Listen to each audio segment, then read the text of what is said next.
अगर आप भी लेना चाहते हैं देश दुनिया की तमाम जानकारी तो आज ही सब्सक्राइब करें हमारे चैनल को।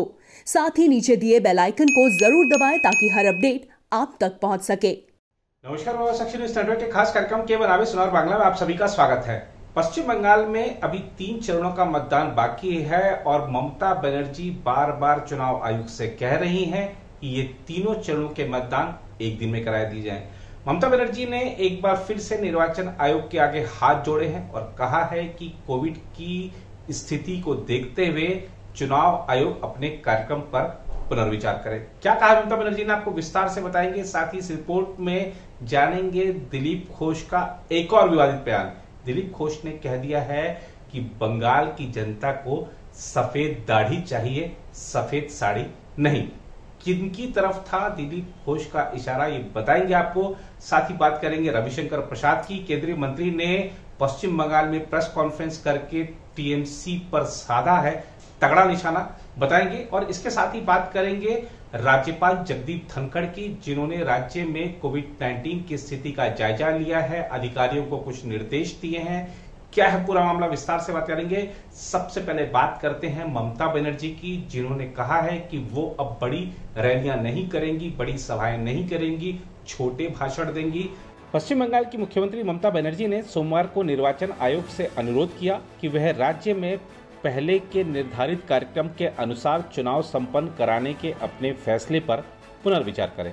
ममता बनर्जी ने जोर देते हुए कहा कि राज्य में आखिरी 3 चरणों का मतदान एक बार में या 2 दिन में कराने से कोविड-19 का प्रकोप एक हद तक कम हो जाएगा। मुख्यमंत्री ने कहा कि निर्वाचन आयोग ने बाकी चरणों के चुनाव एक बार में नहीं कराने का फैसला भाजपा के कहने पर किया होगा। उन्होंने उत्तरी दिनाजपुर के चकुलिया में एक रैली को संबोधित करते हुए कहा कि चुनाव आयोग को सार्वजनिक स्वास्थ्य को तरजीह देनी चाहिए। तृणमूल कांग्रेस अध्यक्ष ने कहा, मैं हाथ जोड़कर निर्वाचन आयोग से अनुरोध करती हूं कि अगले 3 चरणों का मतदान एक दिन में कराएं। अगर एक दिन में नहीं हो सकता तो 2 दिन में करा लें और एक दिन बचा लें। उन्होंने कहा, आप भाजपा के कहने पर अपना फैसला मत लीजिए। कृपया चुनाव का कार्यक्रम कम करके जनता के स्वास्थ्य को बचाइए, भले एक ही दिन बच जाए। मुख्यमंत्री ने कहा कि वह और उनकी पार्टी का कोई नेता घने इलाकों में कोई रैली नहीं करेगा। भाजपा को दंगाइयों और जंग भड़काने वालों की पार्टी बताते हुए ममता बनर्जी ने रैली में उपस्थित लोगों से कहा, भाजपा नेताओं को बंगाल को गुजरात नहीं बनाने दें। ममता बनर्जी ने साथ ही कहा कि उनकी पार्टी तृणमूल कांग्रेस कोलकाता में छोटी छोटी चुनावी सभाएं आयोजित करेगी और वह उन जिलों में आयोजित रैलियों में छोटे छोटे भाषण देंगी जिनमें शेष 3 चरणों में मतदान होना है। ममता बनर्जी ने एक टीवी चैनल से कहा कि वह राज्य के विभिन्न भागों में आमतौर पर दिए जाने वाले 50 मिनट से 1 घंटे के भाषण में 20 मिनट या उससे अधिक समय की कटौती करेंगी ताकि लोगों को सभा में लंबे समय तक नहीं रहना पड़े। उन्होंने कहा, हाँ, हमने अगले 3 चरणों में शहर में गली कूचों में छोटी छोटी सभाएं करने का निर्णय किया है।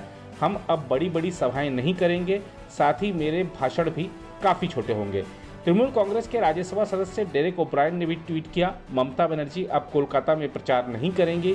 शहर में 26 अप्रैल को मतदान के अंतिम दिन केवल सांकेतिक सभा होगी। उन्होंने सभी जिलों में अपनी सभी चुनावी रैलियों के समय में कटौती की है। उनके भाषण केवल 30 मिनट के होंगे। इस बीच पश्चिम बंगाल भाजपा के अध्यक्ष दिलीप घोष ने ममता बनर्जी पर निशाना साधते हुए कहा है कि जनता को सफेद दाढ़ी चाहिए, सफेद साड़ी नहीं। दिलीप घोष का इशारा प्रधानमंत्री नरेंद्र मोदी की सफेद दाढ़ी की ओर था। वहीं दूसरी ओर तृणमूल कांग्रेस प्रमुख ममता बनर्जी सफेद साड़ी और हवाई चप्पलें पहनने के लिए जानी जाती हैं।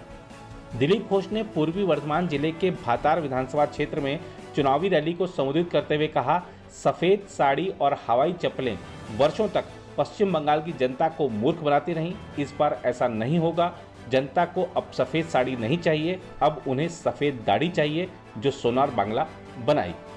उधर केंद्रीय मंत्री रविशंकर प्रसाद ने ममता बनर्जी पर हमला बोलते हुए कहा है कि ममता जी पहली मुख्यमंत्री हैं जो सार्वजनिक तौर पर कह रही हैं कि सुरक्षा बलों का घेराव करो। उन्होंने कहा कि यह बहुत गलत है। निष्पक्ष चुनाव कराना चुनाव आयोग का काम है और सुरक्षा बल उनकी मदद करते हैं।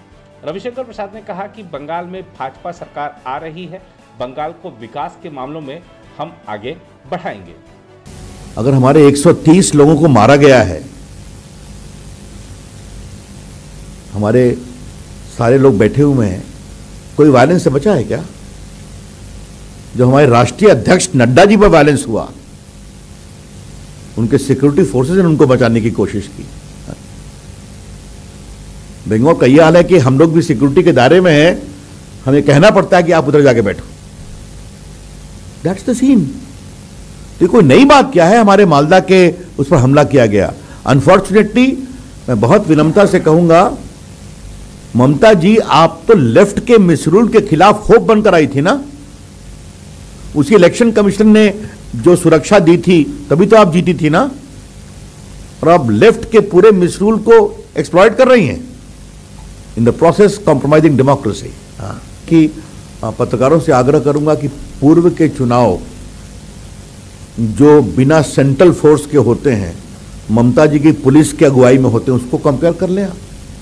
हमने तो एक ही बात देखी है कि यहां लोकल बॉडीज के चुनाव थे तो पूरे टीवी पर हमें एक फुटेज दिखाया गया, आप लोगों ने भेजा होगा, कि एक जगह ट्रेल कर रहे थे तो काउंटिंग में घुस के स्टैंपिंग हो रही थी। हमने ये भी देखा है। राहुल गांधी की यहाँ कितनी रैली थी हमें भी नहीं पता है। वो तो शायद 3-4 राउंड के बाद आए। एक दिन भाषण मैं बड़ा सुनना चाहता था कि वो क्या विजन दे रहे हैं। तो उन्होंने यही विजन दिया कि नरेंद्र मोदी हमसे डरते हैं। अभी हमने एक नई जानकारी प्राप्त की, उसके बाद उन्होंने कहा कि आई एम विड्रॉइंग। तो क्या कहा जाए, the captain found his ship was sinking, isn't it, तो फाउंड एन एलिबाई। देखिए, कोरोना के बारे में हमारी सोच बहुत साफ है। कोरोना दुर्भाग्यपूर्ण है और हमारी सरकार राज्यों की मदद से इसको रोकने में पूरी कार्रवाई कर रही है और बिना किसी भेदभाव के कर रही है और करेंगे। अब टीएमसी के लोग जो सवाल करते हैं कोरोना को लेकर, तो मेरे उनके सवाल के जवाब में काउंटर क्वेश्चन है। ममता जी ने प्रधानमंत्री की जो मुख्यमंत्रियों की इतनी बैठक हुई, वो किसी में शामिल हुई क्या? I am very seriously asking this question. Did Mamata ji attend the meetings with the prime minister has called with all the chief ministers? और वो दर्जनों मीटिंग हो चुके, मुझे बताने की जरूरत नहीं है। और लास्ट मीटिंग जो हुई थी उसमें भी कहा गया कि मैं चुनाव में व्यस्त हूं। तो that is enough for me to indicate that जहां तक कोरोना और चुनाव का सवाल है, चुनाव एक संवैधानिक आवश्यकता है। It is a constitutional obligation undertaken by the election commission. तो इलेक्शन कमीशन जो भी निर्देश देगा हम मानेंगे। मैं बिहार से आता हूं, वहां भी तो कोरोना में चुनाव हुआ ना, पूरा कसकर चुनाव हुआ, कैंपेन भी हुआ।